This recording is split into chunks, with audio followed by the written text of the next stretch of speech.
Kelly and I started biking together after a trip to Maui where we biked down a dormant volcano with a group on an excursion.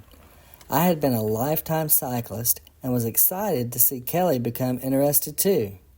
We decided that for our trip across the USA, we would be able to see a lot more with e-bikes. Today, we will be unboxing and building Kelly's Aventon Pace e-bike. Hi, I'm John. And I'm Kelly. Come with us as we go make a difference traveling across the U.S. and around the world. The boxes are really designed nicely, giving you the instructions on how to access everything. Open the tabs.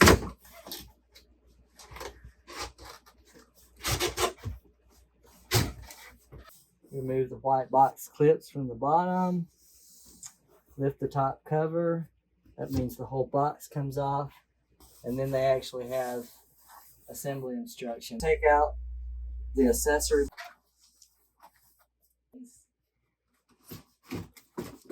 So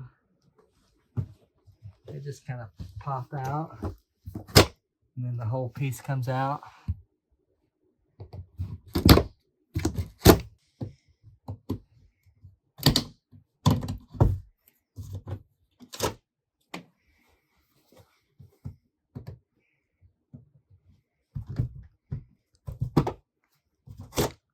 Take two pieces.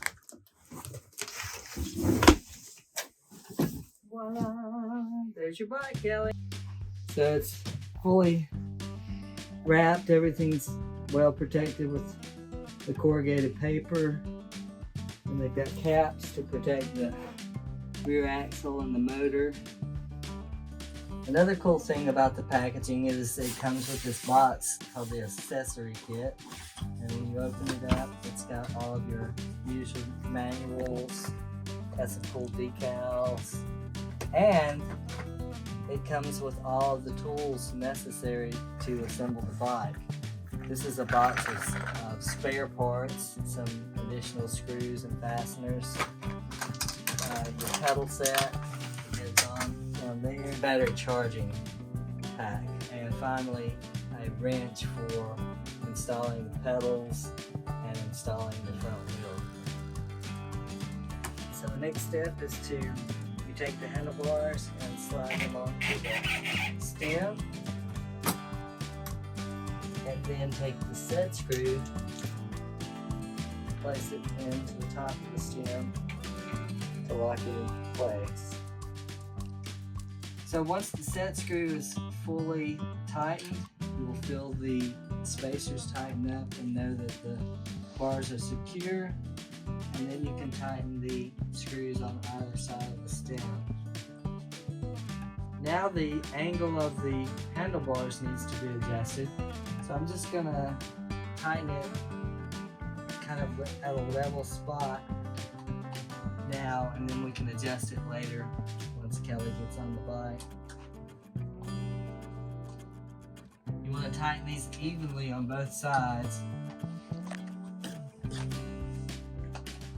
the top and the bottom,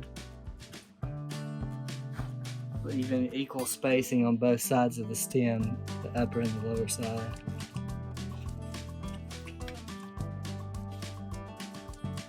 That's got everything tight, nice and tight. So now what I'm going to do is flip the bike upside down and we'll install the front wheel. With the bike flipped over, we can now remove this spacer that holds the forks in place for shipping and remove the last piece of packaging. Want to make sure that you have your disc brake aligned with the disc brake caliper on the right side of the fork. There's that also a spacer in between the pads on the caliper, the brake caliper. So make sure you remove that.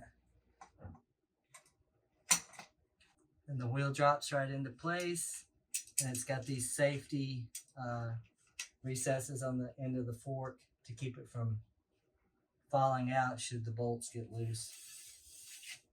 Everything spins nicely. So you can go ahead and tighten it up with the wrench that was in the accessory kit.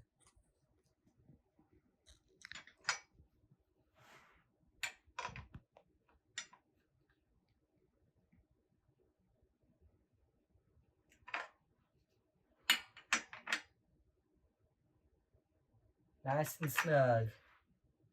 We don't want Kelly losing her front wheel.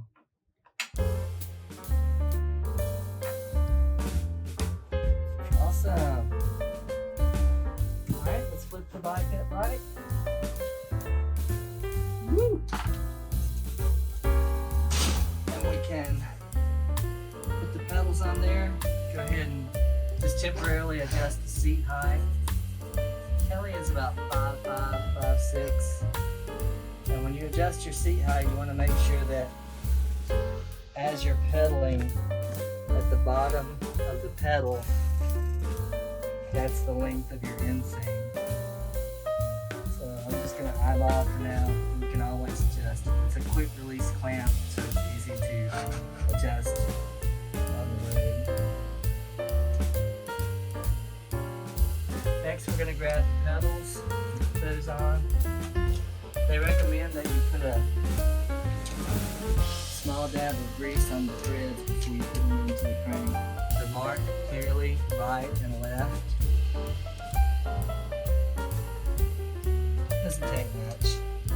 Just a little dab. That helps it thread in the crank better.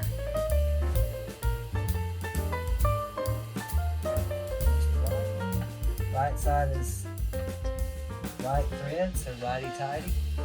And the left side is actually left-hand thread, but if you do it from the right side of the bike, you can do righty-tighty on this side, that side. Okay. Take my tool, again it's 15 millimeter. And the wrench, snug, doesn't have to be super tight. Same thing on the side.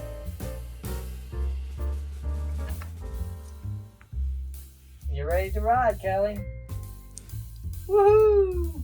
In the accessory kit that came with the bike, there's a small box that has spare parts.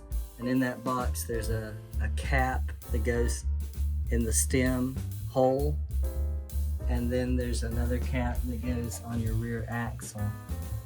At checkout, they're going to give you several options. Free shipping, or they'll list several bike shops in your area. So if you're uncomfortable doing any type of mechanical work, you may want to select one of your favorite bike shops to have it assembled at, an authorized Aventon bike shop. It's up to you if you want to save a little money, and it's pretty simple and straightforward, so go for it. And here's another video we think you'll enjoy.